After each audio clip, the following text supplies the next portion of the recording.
Tes 1 2 3. Assalamualaikum warahmatullahi wabarakatuh.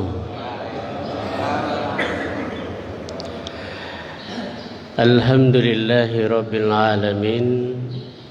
Nahmaduhu wa nasta'inuhu wa nastaghfiruh wa na'udzu billahi min syururi anfusina wa min sayyiati a'malina.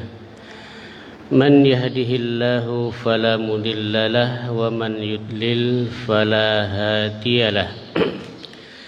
Asyhadu an la ilaha illallah wahdahu la syarikalah wa asyhadu anna Muhammadan abduhu wa rasuluh.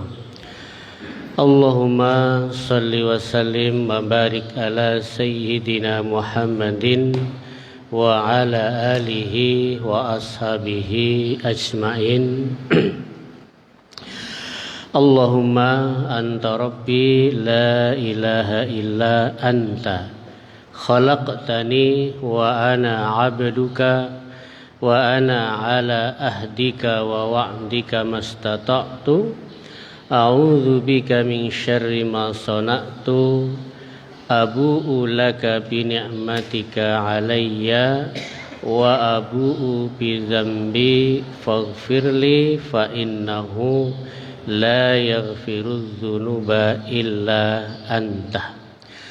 Hadirin jamaah salat subuh jamaah Masjid Al-Muttaqin, bapak-bapak, ibu-ibu sekalian, yang mudah-mudahan senantiasa diberi rahmat, diberi hidayah dan diberi keistiqomahan di dalam kehidupan dunia ini. Salam dan salam tak lupa pula kita aturkan kepada junjungan Nabi kita Muhammad sallallahu alaihi wasallam, keluarga beliau, para sahabatnya, serta orang-orang yang mengikuti ajarannya sampai hari kiamat kelak nanti. Allah Subhanahu wa taala berfirman, ayat ini ayat favorit, ya, termasuk ayat yang paling pendek. Apa ayat yang paling pendek? Inna a'toina kal kausar fasalli li rabbika wanhar inna syani'aka huwal abtar. 3 ayat, ya. Inna a'tayna kal kausar, sesungguhnya kami telah memberikan kepada engkau wahai Muhammad al-kausar. Apa makna al-kausar? Ya. Al-kausar bagi Nabi Muhammad SAW adalah telaga. Maka kita sering dengar telaga Al-Kausar,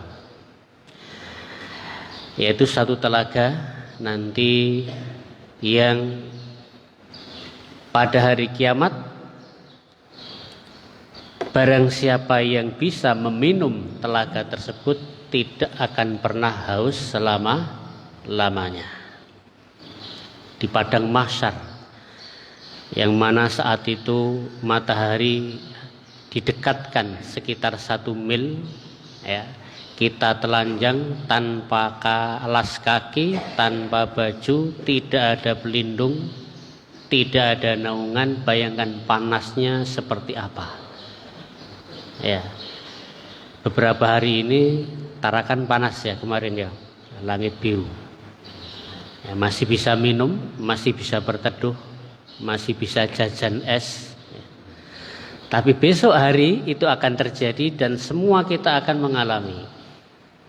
Ya, maka di situ nanti ada telaga Al-Kausar. Adapun bagi kita Al-Kausar adalah kalau dalam terjemahan yaitu nikmat yang banyak. Inna a'toina kal kausar.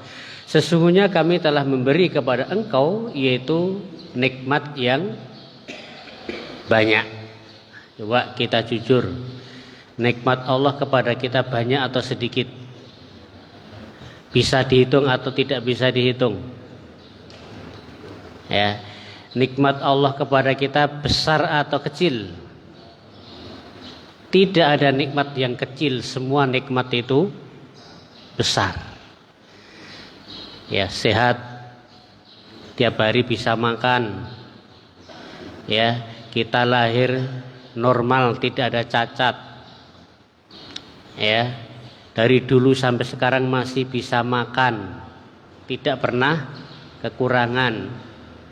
Ya, yang jualan tiap hari laku ya, laku ya. Yang pegawai tiap bulan gajian atau ditunda, tidak pernah telat. Ya, nikmat yang banyak.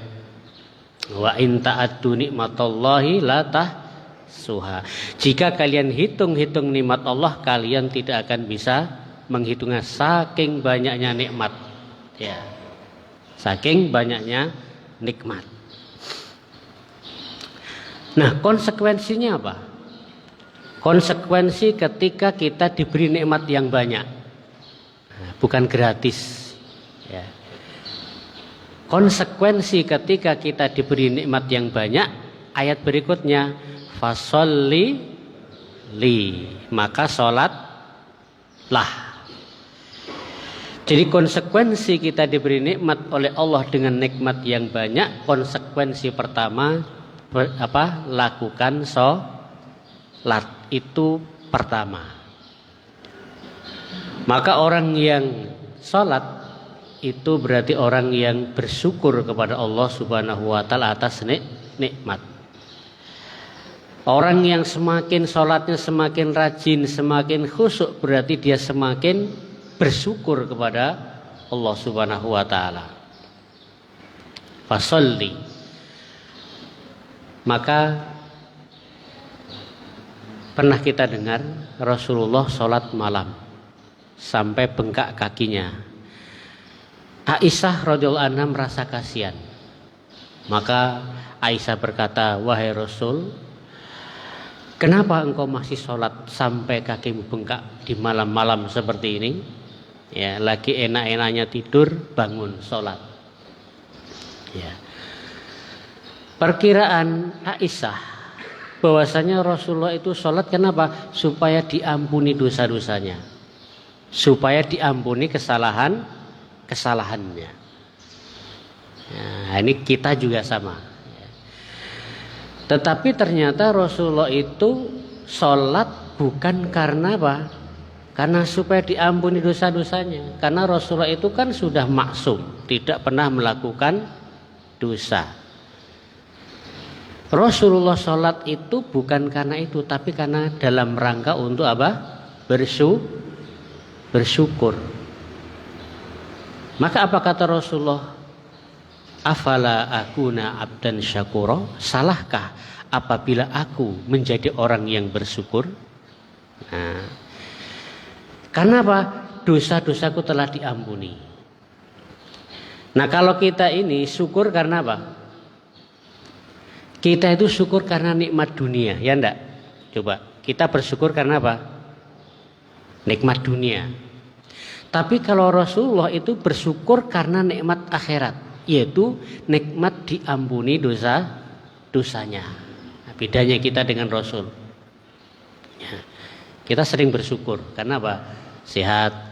Bersyukur karena apa? Dapat rezeki. Bersyukur karena apa? Terhindar dari musibah.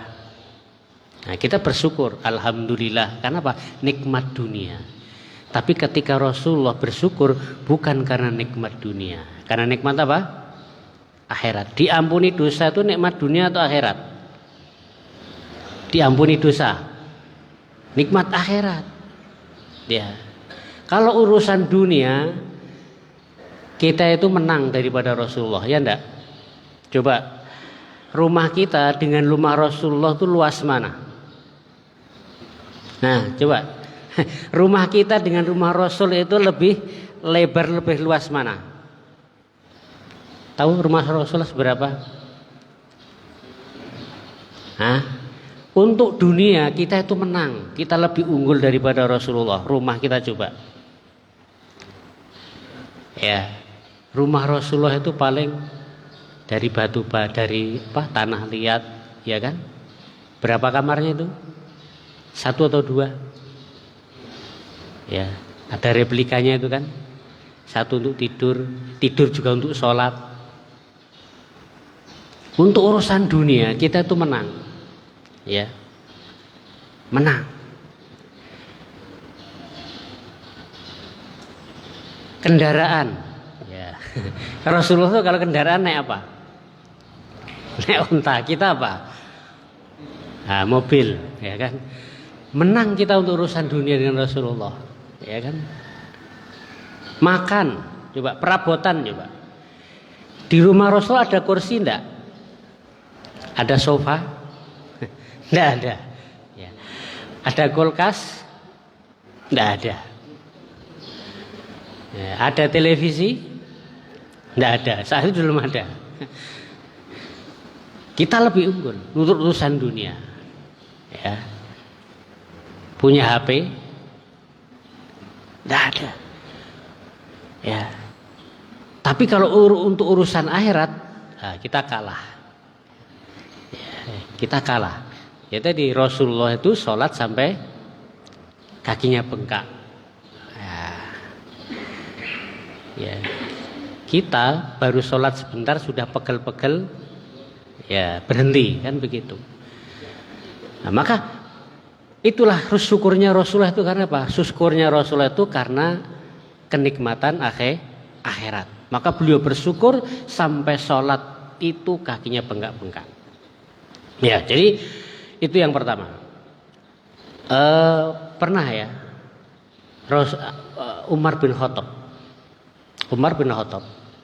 itu satu saat di waktu asar dia punya sebuah kebun.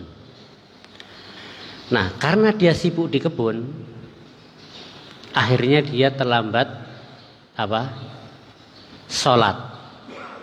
Ya, biasanya kan kalau di kebun kalau kerja nanggung, tinggal sedikit gitu ya, selesaikan sekalian. Akhirnya kalau berpikiran seperti itu, beliau terlambat sholat. Ya, lambatnya sholat apa? Dia terlambat tidak bisa takbiratul ihram bersama imam. Nah, lambatnya ya. Kalau kita lambatnya berapa rakaat ya? Sudah salam baru datang. Ini hanya terlambat takbiratul ihram.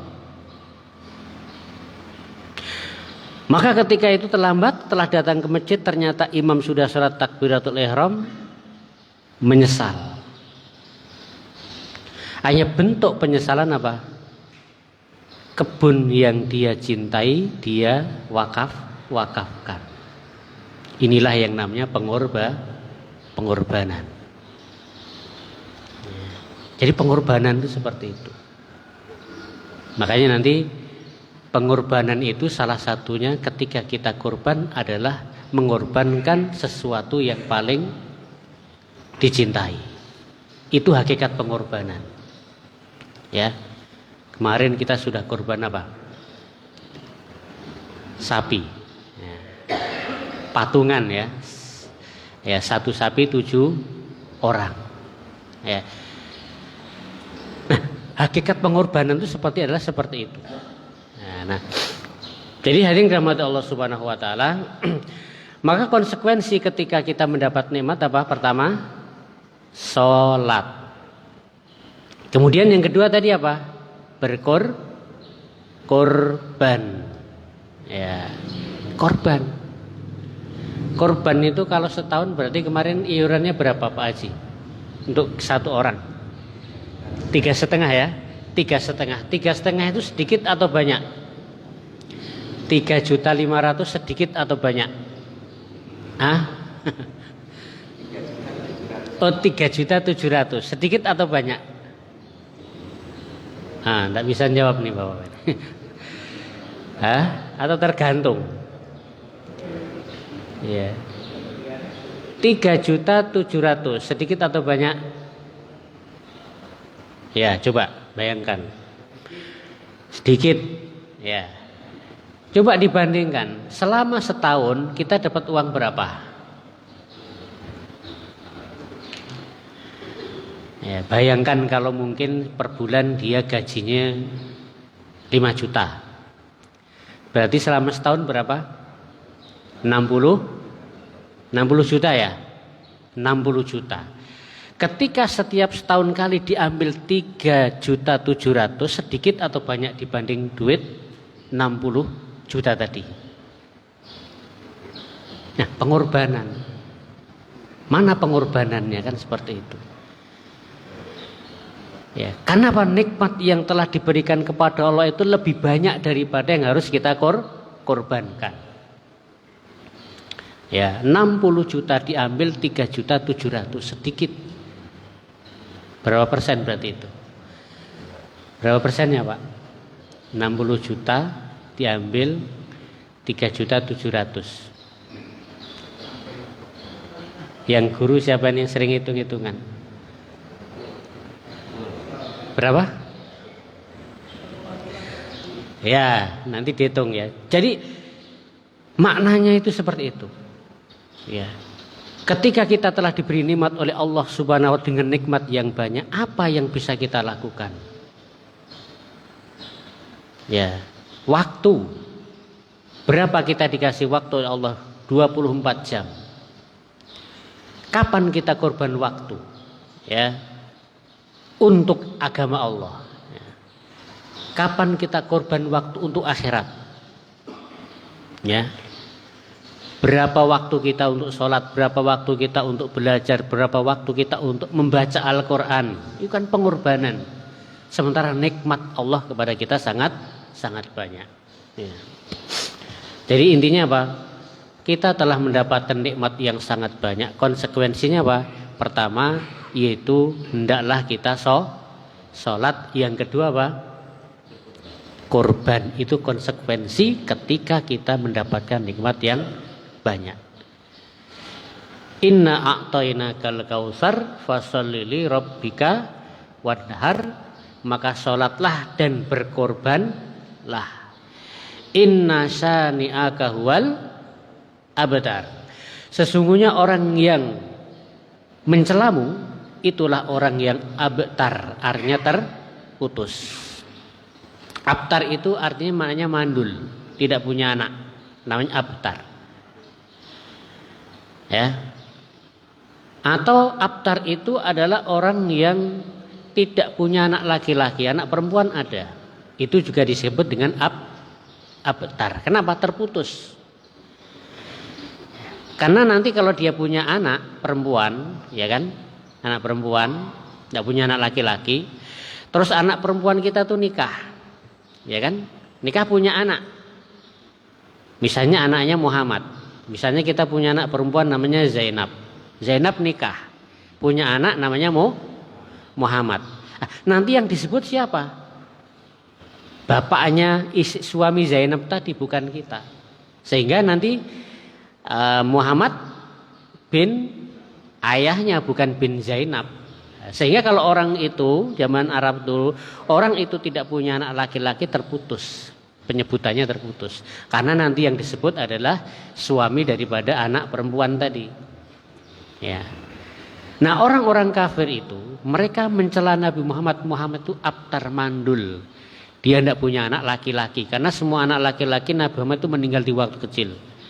Sehingga yang masih besar hanya anak perempuan, terputus. Nanti tidak disebut.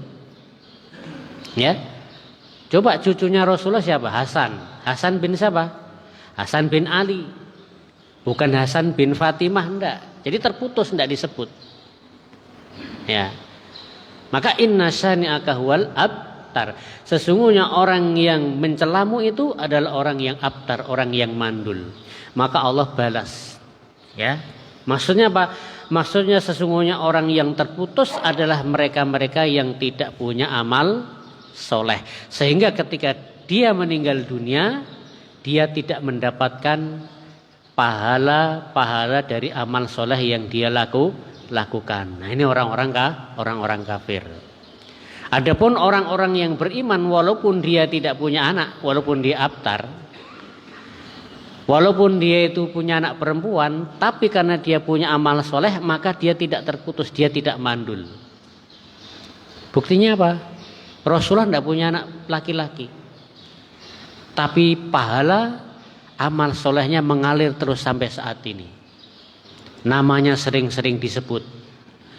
Ya, bahkan kalau kita sholat itu ada rukunnya. Ada rukun yang dibaca ketika sholat. Yaitu ketika apa? Tasahud, akhir itu rukun. Kalau tidak baca sholawat, tidak sah sholatnya. Ya. Itu berarti apa? Yang abtar, yang terputus adalah bukan orang-orang yang tidak punya anak, bukan orang yang mandul, bukan orang yang hanya punya anak perempuan, tetapi yang terputus adalah orang-orang yang tidak punya amal soleh. Anaknya banyak, laki-laki semua, tapi tidak punya amal soleh, terputus dia. Karena ketika dia meninggal dunia, tidak ada anak yang mendoakan, tidak ada amal-amal soleh yang dia tinggalkan. Ya, jadi hadirin rahmati Allah Subhanahu wa taala, itulah sedikit tentang ayat apa? Al-Kautsar. Nah, pagi hari ini kita akan membahas yaitu pengorbanan Nabi Ibrahim alaihissalam. Ya. Ada 3 pengorbanan Nabi Ibrahim alaihissalam. Ya. Apa aja pengorbanan Nabi Ibrahim? Ada yang tahu, Pak? Hah? Satu apa yang kita tahu? Menyembelih anaknya. Yang 2? Ya, banyak pengorbanannya Nabi Ibrahim alaihissalam.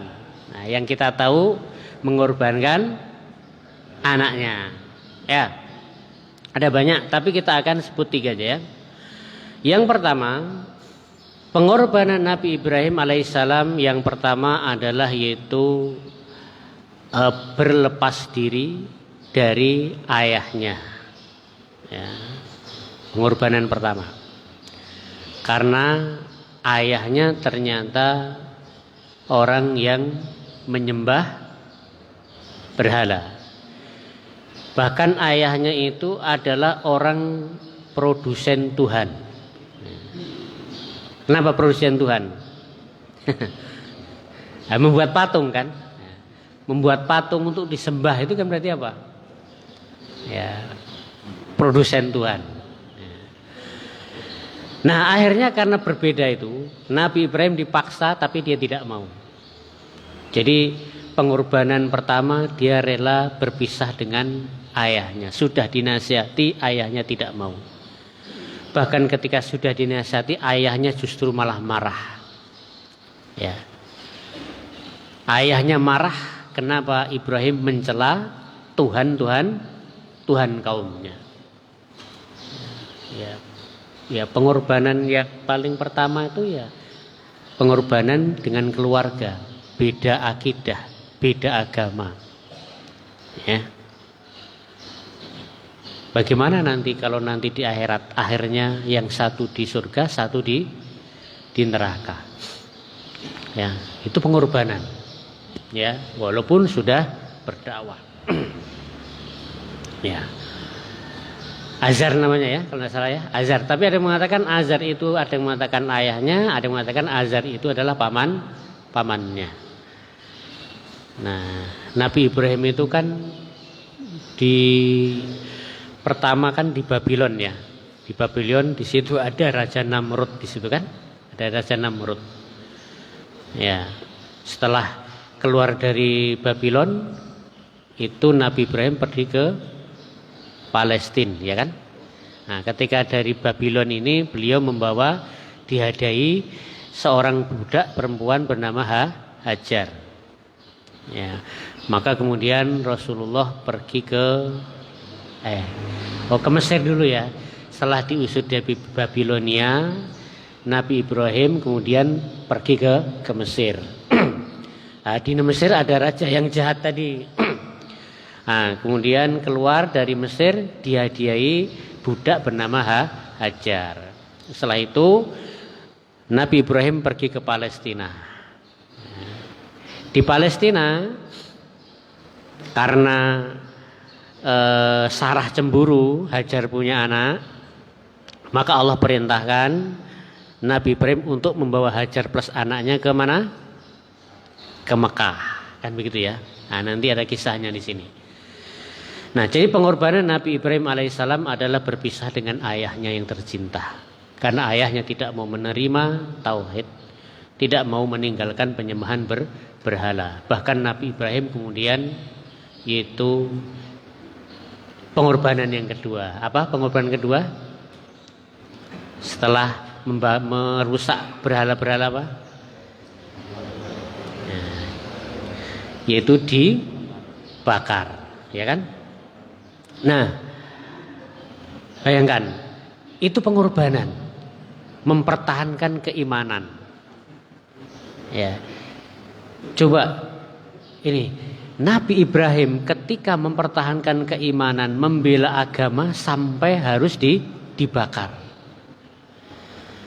Kalau kita baca kisahnya kan tenang-tenang aja kan, nanti kan apinya dingin kan gitu kan, tenang saja. Jadi kalau kita pas baca kisahnya biasa-biasa saja, oh nanti pasti apinya dingin karena kita sudah tahu kan, sudah tahu. Tapi saat itu Nabi Ibrahim tidak tahu kalau nanti api menjadi dingin. Bayangkan, api itu sudah dinyalakan selama 7 hari 7 malam. Seperti apa? Kompor 7 hari 7 malam tidak dimatikan, apa yang terjadi? Kebakaran. Orang bakar batu bata berapa hari itu? 3 hari. Ini api yang digunakan untuk membakar Nabi Ibrahim 7 hari 7 malam tidak padam. Ada burung terbang di atasnya langsung jatuh, tidak bisa dimakan sudah, karena apa? Langsung jadi arang. Panasnya seperti apa? Coba. Pengorbanan. Dan saat itu Nabi Ibrahim detik-detik ketika dia mau dilempar, ya, kalau kita kan sudah tahu kisahnya, tenang saja, paling nanti dilempar apinya dingin kan gitu. Tidak ada rasa takut, khawatir, tidak ada. Nah saat itu Nabi Ibrahim ketika detik-detik dilempar, karena saat itu tali itu sudah dipotong. Kan cara lemparnya gimana? Seperti ketapel itu, kan panas. Ya. Api 7 hari 7 malam, kita di sini api di situ sudah kepanasan, tidak bisa. Jadi dilempar kayak apa? Ketapel itu ya, dilempar seperti itu.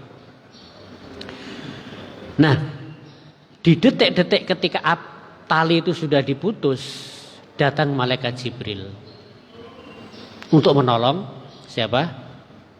Nabi Muhammad. Wahai Muhammad, apakah engkau butuh pertolonganku? Bayangkan, di saat kritis, detik-detik menjelang apa?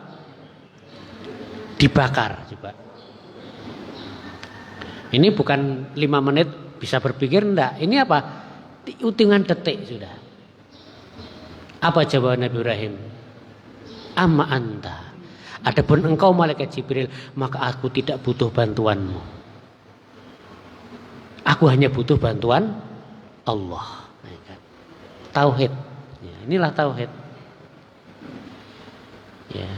Nabi Ibrahim malu meminta kepada selain Allah. Nabi Ibrahim malu berdoa kepada selain Allah. Nabi Ibrahim malu bertawakal kepada selain Allah. Ya. Tapi karena pengorbanannya tulus, pengorbanan ikhlas, apa yang terjadi? Allah akan tolong dia. Maka ketika dilempar seperti itu, akhirnya Allah yang menolong. Kuni bardan, wahai api, jadilah kamu apa? Dingin. Karena apa? Api itu makhluk Allah. Asalnya itu panas, tapi Allah mengendaki, wahai api, jangan kamu panas dingin, api akan patuh kepada Allah, api pun menjadi dingin. Dan saat itu Nabi Ibrahim tidak tahu kalau api akan menjadi dingin. Makanya ini pengorbanan yang keberapa tadi? Kedua. Artinya apa? Tidak usah khawatir. Selama kita menjalankan perintah Allah, apapun yang menimpa kita, ya kan? Musibah apapun yang menimpa kita, sakit apapun yang menimpa kita, Asal kita berada dalam perintah Allah, Allah akan pasti tolong. Ya. Ini kan pelajaran. Kapan Allah akan menolong kita? Kalau kita sudah berkorban kepada Allah, baru Allah akan tolong. Nah, kita belum apa-apa sudah minta pertolongan kepada Allah, ya kan? Baru usaha sedikit, doa sedikit sudah apa? Minta tolong. Nabi Ibrahim, nah, enggak.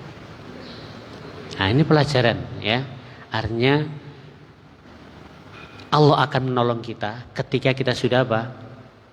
Berkorban kepada Allah.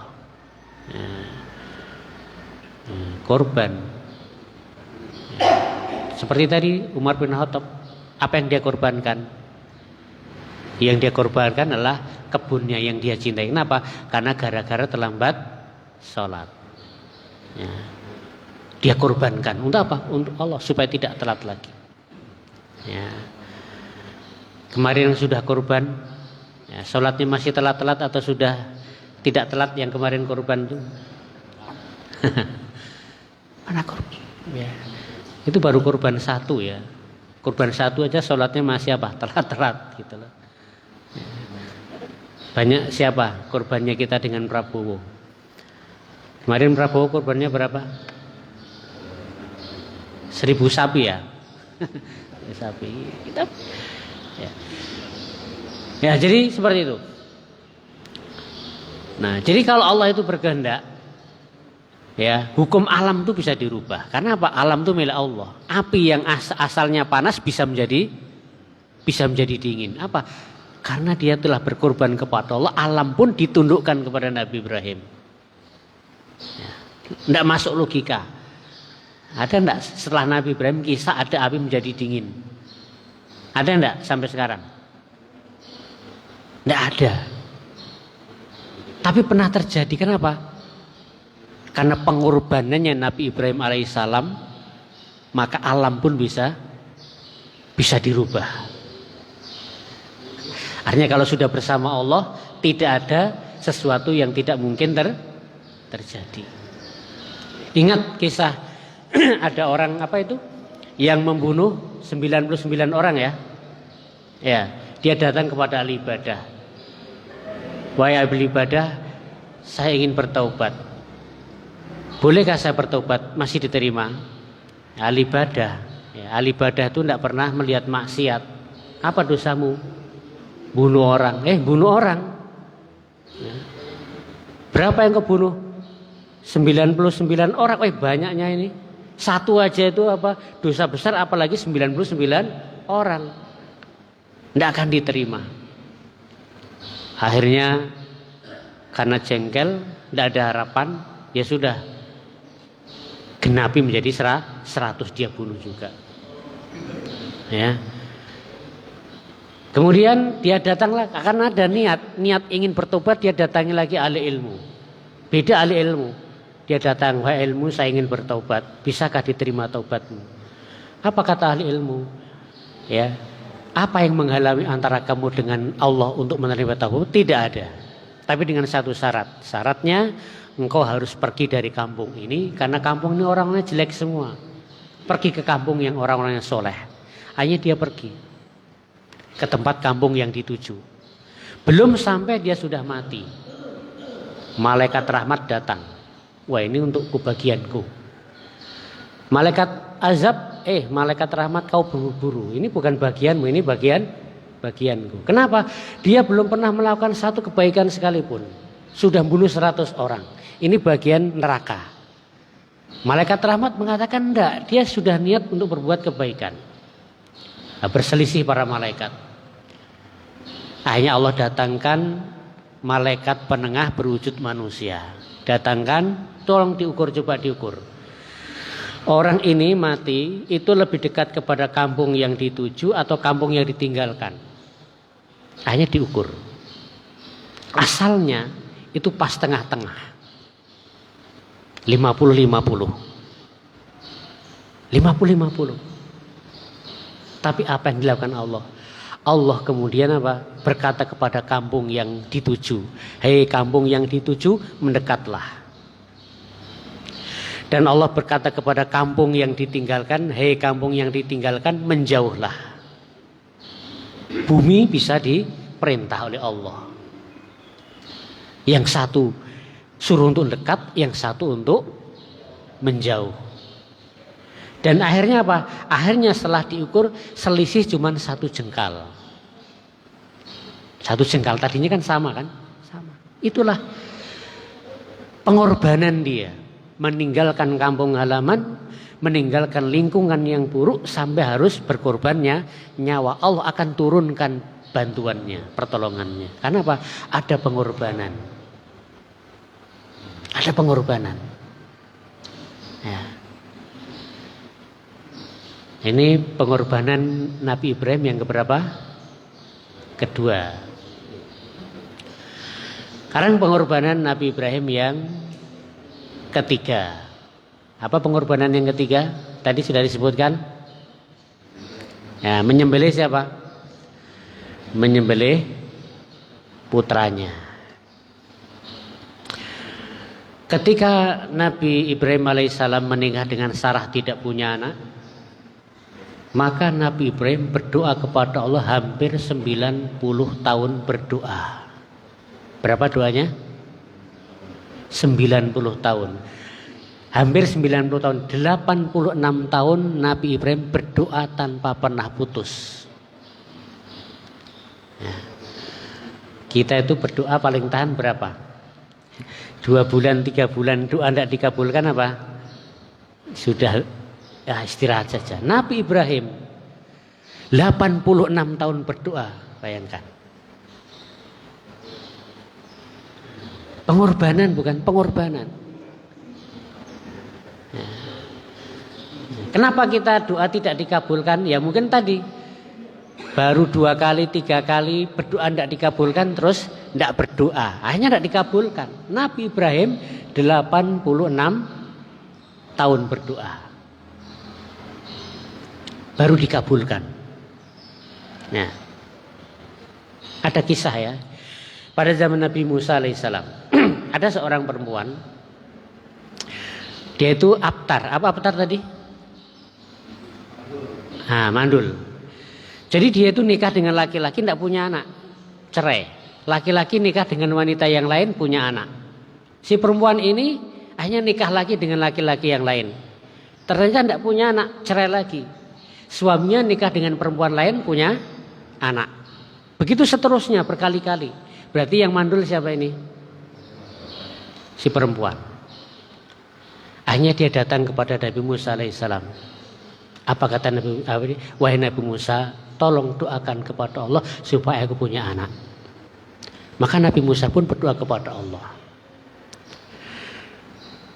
Jawaban Allah, wahai Musa, sesungguhnya wanita ini telah ditakdirkan tidak punya anak sampai mati.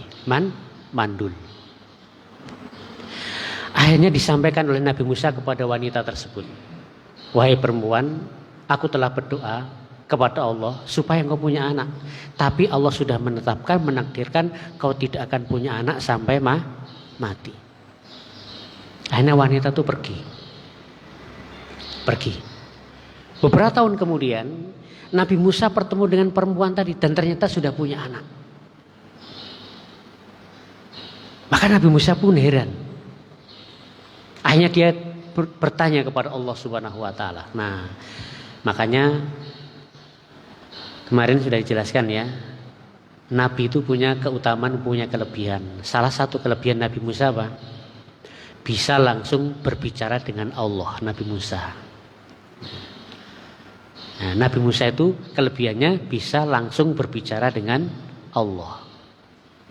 Ya. Maka apa jawaban Allah? Ya, Nabi Musa mengatakan, ya Allah, bukankah engkau telah vonis dia itu mandul? Engkau telah memvonis dia tidak punya anak sampai mati, tapi kenapa dia sekarang punya anak?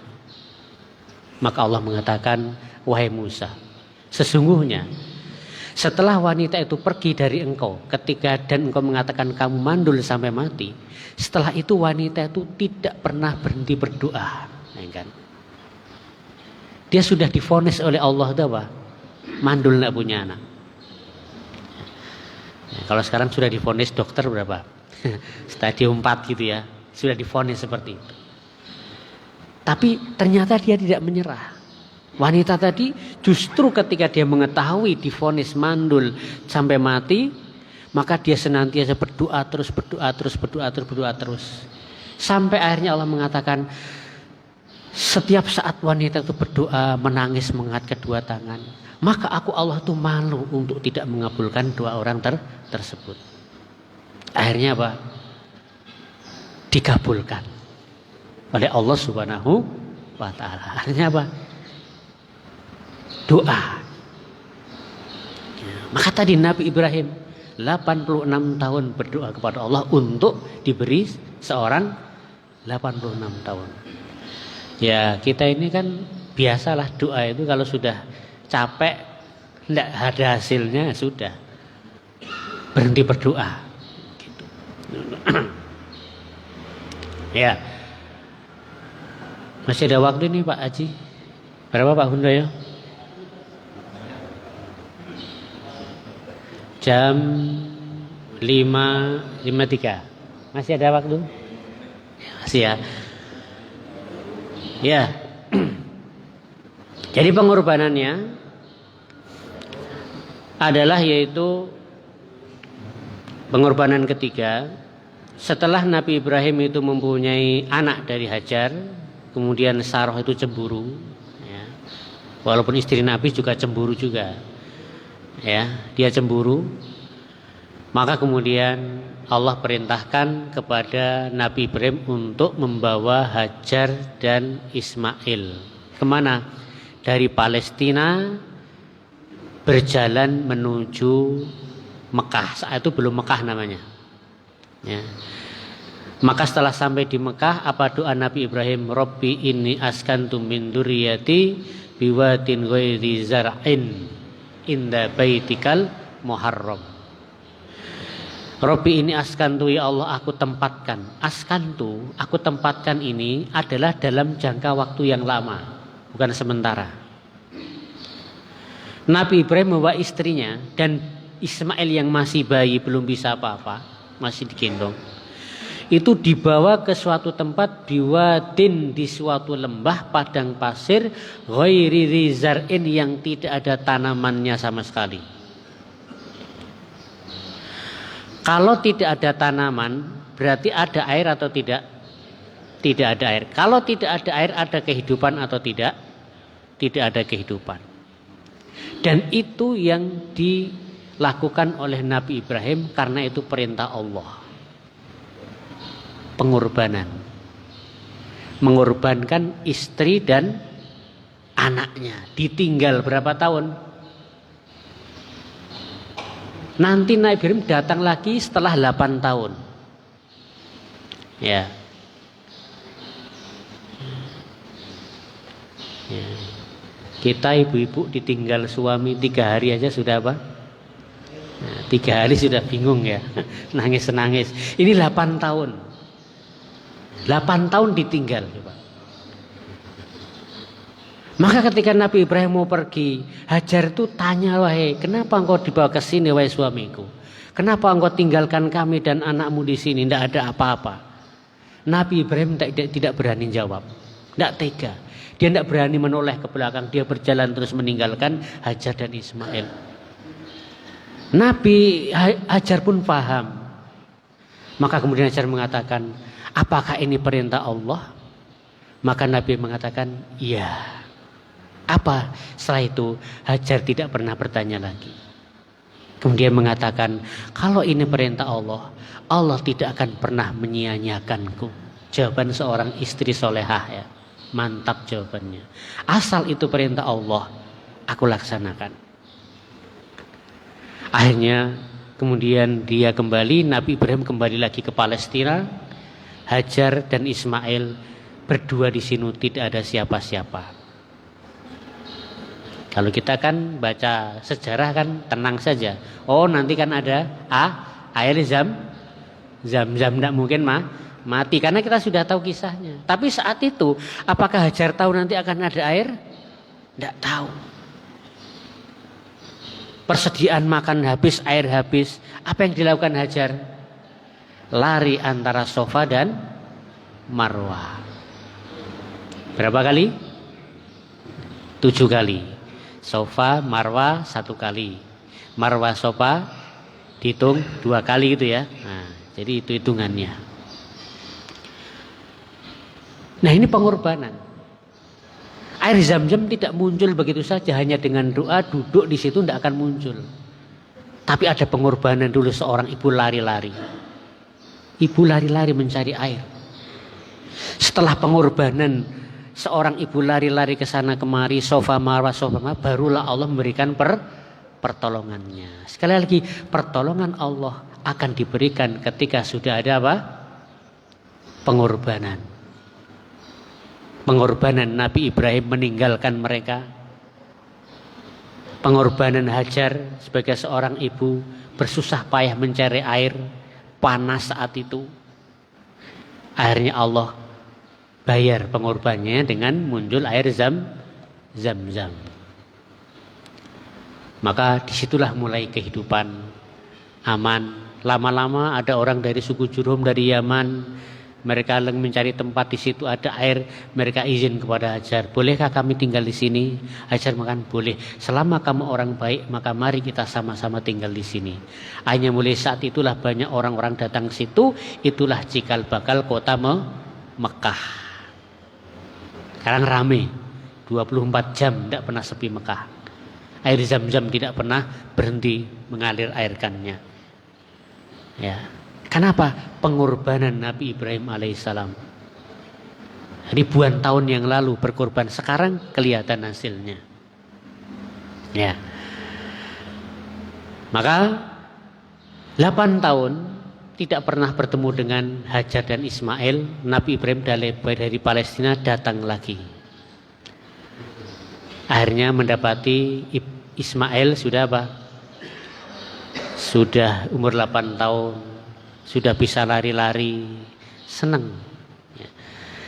Kalau bapak-bapak, ibu-ibu punya cucu pertama kali umur 8 tahun, lah senang-senangnya ini cucu ya, dibawa kemana-mana, ya, digendong, ya, disayang, diajak bermain. 8 tahun. Suatu malam Nabi Ibrahim bermimpi, ya, ini arafil manam, ini azbahuka wa Ismail. Tadi malam aku bermimpi, aku menyembelihmu. Allah perintahkan aku menyembelihmu. Baru senang-senangnya, baru kangen-kangennya.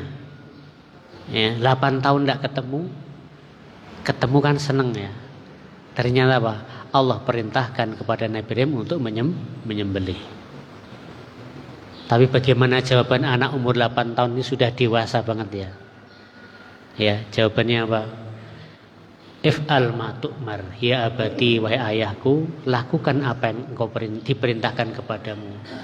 Engkau akan mendapatiku orang-orang yang sabar. Akhirnya kemudian Nabi Ibrahim berkata kepada Hajar istrinya, Hajar seperti ini. Ya, apa kata Hajar? Sudah, itu urusan kalian berdua. Saya tidak ikut campur. Ya. Hajar tidak marah, ya. Tidak marah kepada suaminya. Dulu kau pergi tidak tinggal apa-apa, tidak ngasih bekal, tidak ngasih uang apa, tidak beras. Sekarang datang-datang kok malah apa? Mau nyembelih.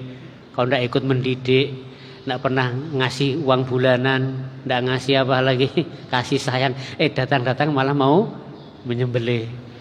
Nah, ini kalau ibu-ibu sekarang kan seperti itu kan, datang seperti itu. Maka kemudian Nabi Ismail mengajukan 3 syarat.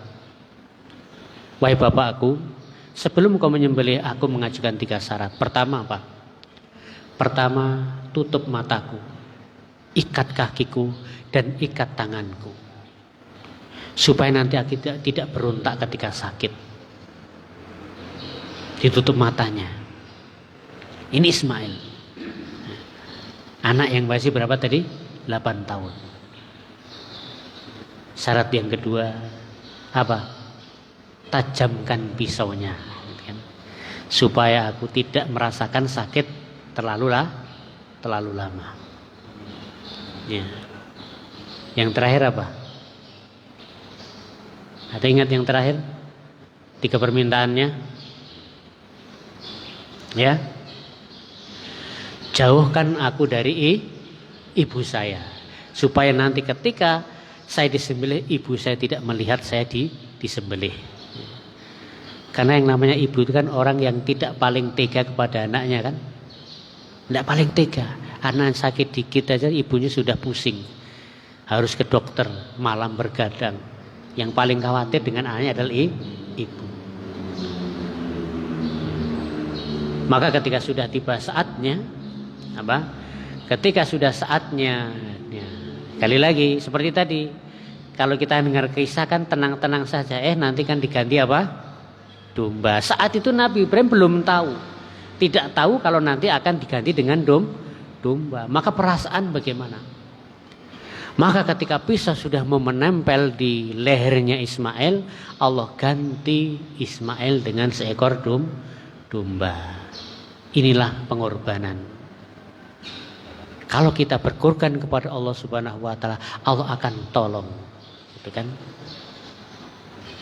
Ini Nabi Ibrahim mengorbankan anak, sesuatu yang paling berharga. Ya, kita korbannya apa? Kita korban kemarin korban apa? Uang. Ya, uang. Kita korban uang aja masih ragu-ragu. 3.700.000. Wah, nanti kalau untuk korban nanti mau rencana mau beli HP baru ini, ya kan? Ini sayang nih 3.700.000 ini. Saya masih butuh ini. Kita masih mikir-mikir. Padahal Nabi Ibrahim bukan hanya uang tapi apa? Anak. Tapi karena ketaatan Nabi Ibrahim, pengorbanannya, dia lebih mengorbankan dunia untuk kepentingan akhirat, hanya Allah ganti.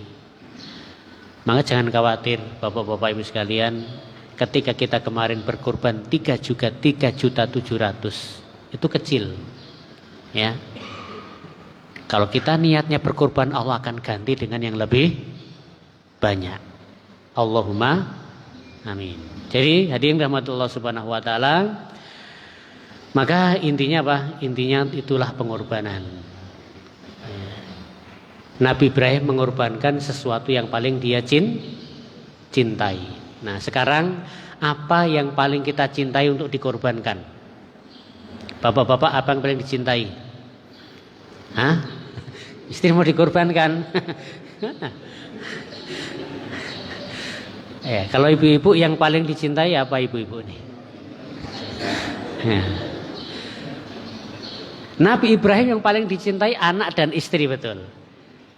Dia mencintai istri betul, tapi dikorbankan, disuruh pergi. Ya, selama 8 tahun tidak ditengok. Pengorbanan. Ya, mengorbankan istrinya. Tapi itu karena perintah Allah. Makanya inti dari pengorbanan itu apa? Ya, penutup terakhir, ketika orang pulang haji, itu harapannya haji apa? Mabrur. Apa arti mabrur? Mabrur itu adalah dari kata bir, yaitu baik. Ya. Dan haji mabrur, haji yang baik, pahalanya surga. Ada pengorbanan enggak di situ? Orang haji ada pengorbanannya enggak? Ada. Apa pengorbanan pertama apa? Pak Teguh apa? Haji Teguh apa pengorbanan pertama? Uang, ya kan? Korban uang. Ya. Itu belum seberapa. Karena kita tidak diperintah untuk mengorbankan sesuatu yang semua kita cinta, sebagian saja. Dan kita kan cinta uang. Dan itu Allah perintahkan tidak semua disedekahkan, sebagian. Ya. Uang selama 1 tahun disuruh untuk dikorbankan sebagian 3.700.000. Padahal setahun tadi berapa? Setahun cuma 3.700.000, tidak semuanya. Ya. Haji wajibnya 1 kali dalam 1 umur hidup. Coba kalau kita total uang kita diperoleh semenjak kita kerja sampai sekarang, dikurangi dengan biaya haji, itu tidak seberapa, ya kan? Tidak seberapa. Ada pengorbanan. Pengorbanan. Yang kedua apa? Korban apa? Haji. Hah? Nah, 17 tahun udah kerja ya. Nah, sampai sekarang di total itu udah berapa ratus juta atau berapa? Iya, di total. Haji berapa? Pengorbanan yang kedua apa setelah harta tadi? Pengorbanan apa? Ninggalkan istri. Ya. Tapi enggak ada 8 tahun tuh. Ninggalkan istri paling 1 bulan lebih. Ya, pengorbanan berikutnya semahal-mahalnya haji, se-VIP-VIP-nya haji, ada capek lelah enggak? Ada capek lelah. Apalagi kalau wukuf. Tidak jarang orang haji meninggal. Jadi pengorbanannya di samping harta juga korbannya nyawa. Itu pengorbanan untuk Allah Subhanahu wa ta'ala. Itulah makna pengorbanan. Ya. Maka yang belum haji mudah-mudahan dimudahkan untuk haji. Nah 1 tahun depan, 2 tahun depan, 5 tahun depan. Ya, karena apa? Haji itu sekali seumur hidup. Maka mungkin prioritaskan kalau kita punya uang tabung sedikit demi sedikit untuk apa? Melaksanakan ibadah haji.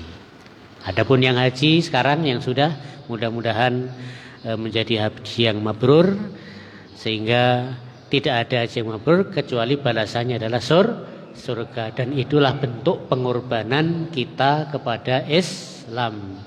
Mungkin itu saja yang bisa saya sampaikan. Ada kurang lebihnya kami mohon maaf. Kalau ada yang mau ditanyakan persilakan.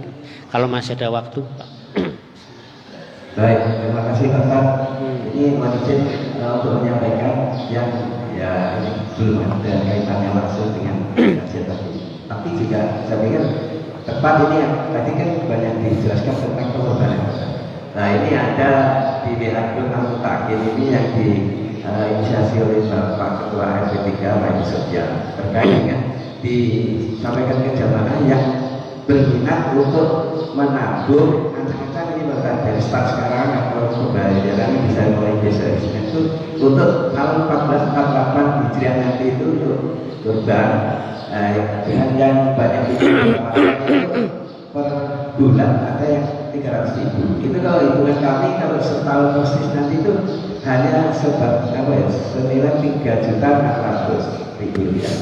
Padahal mungkin ya masih kurang dengan ngerem-ngerem yang kalau sekarang ini kan 3 juta sudah 5. Tapi nggak apa-apa, tapi top ada rekapan yang dilaporkan ke yang masing-masing berhubungan. Nah ini kami kalau menurut Pak Edi Sudan kemarin itu diminta tolong untuk menghibur para jamaah yang berminat untuk setor baik itu pilihannya harian maupun harian ini pun di backup dari yang 5 waktu itu tiap waktu sholat datang di sini nyetor 2.000 rupiah sehingga tiap hari itu 5 waktu akan senilai 10.000 rupiah dan pilihan lainnya ada per minggu sehingga sampai per bulan. Nah itu kami usulkan kalau bisa barangkali masjid ini memfasilitasi untuk yang berantusias untuk start nabung itu biar nggak harus menemui petugas masjid ini yang diserahin handphone, tapi itu disiapkan kotak kearifan yang ada di berdekatan atau bersampingan sama yang ada selama ini. Jadi nanti itu masukkan berapapun yang diminati itu ada dikasih identitas mungkin kayak angpau itu amplop kecil yang mungkin ini atas nama siapa. Nah, nanti kami itu akan membantu untuk merekod atau mencatat saldo yang dari awal sampai kapanpun itu nanti akan dilaporkan mungkin periodisasinya tiap sebulan sekali atau pada saat pertemuan seperti ini atau pada saat Jumatan itu ada MC yang menginformasikan atau melaporkan ke jemaah sehingga jemaah tahu oh ya saya posisi sekarang sudah ada sekian gitu. Barangkali ini bisa diterima atau enggak karena kami melihat di WA Grup Al-Mutakin itu banyak yang berminat seperti itu. Jadi barangkali ada dari Pak Ketua Takmir ini usulan atau saran kami bisa diterima atau enggak. Jadi kalau yang berminat setelah berapapun itu nggak perlu harus menemui siapa yang tugasnya ini. Nah itu nanti biar nggak simpang siur pastikan insya Allah aman yang pasti. Nanti terpisah. Yang infak umum seperti biasa masuk ke infak itu dia yang untuk diniatkan sebagai tabungan nantinya akan terkumpul untuk menjadi 1/7 per orang itu cukup atau enggak, nanti kan bisa diketahui pada saat dilaporkan. Misalnya ya tadi kalau contohkan 300.000 per bulan, nah untuk setahun persis kali 12 kan hanya 3.600.000. Nah, sehingga nanti jam bersenang ini dihubungi sesuai tetapkan oleh panitia kurban berapa per orang harus nyetor untuk tiap kelompok itu 1 ekor sapi yang dididik itu berapa gitu. Jadi mohon barangkali ini bisa ditanggapi para jamaah yang masih ada di sini. Terima kasih.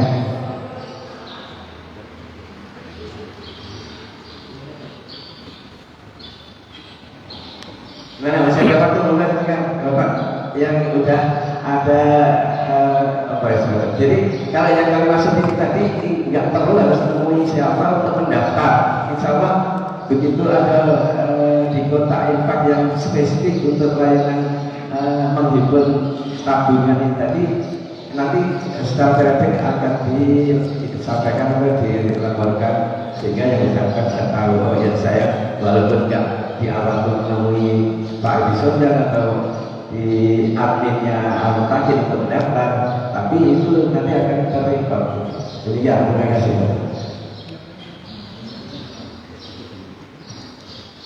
Ya, ada ide yang bagus ya, yang seperti tadi. Nah, ini untuk membuktikan kita ini mau berkorban enggak untuk Islam. Salah satunya yaitu dengan tadi ibadah kurban. Ya, sesuai dengan materi tadi. Ya, saya kira nanti bisa dilanjut ya masalah iuran kurban per bulan. Kalau di tempat lain itu ada yang 300 per bulan, ada yang 150. Jadi kalau 300 per bulan berarti tahun depan bisa kurban. Adapun yang 150 per bulan berarti 2 tahun yang akan datang sesuai dengan kemampuan. Kalau 100 per bulan berarti apa? Ya 3 tahun kan. Nah, tapi kan sudah ada niat tadi. Ya, tercapai. Dari banding tidak ada niat, Anda akan pernah berkorban. Jadi betul tadi sesuai kemampuan, bisa 300 per bulan, 200 atau 100. Tapi semuanya pasti nanti akan tiba pada saat waktunya akan bisa melaksanakan korban. Ya, mungkin itu saja. Kita akhiri dengan doa majelis. Subhanakallahumma rabbana bihamdika asyhadu an la ilaha illa anta astaghfiruka wa atubu ilaik. Assalamualaikum warahmatullahi wabarakatuh.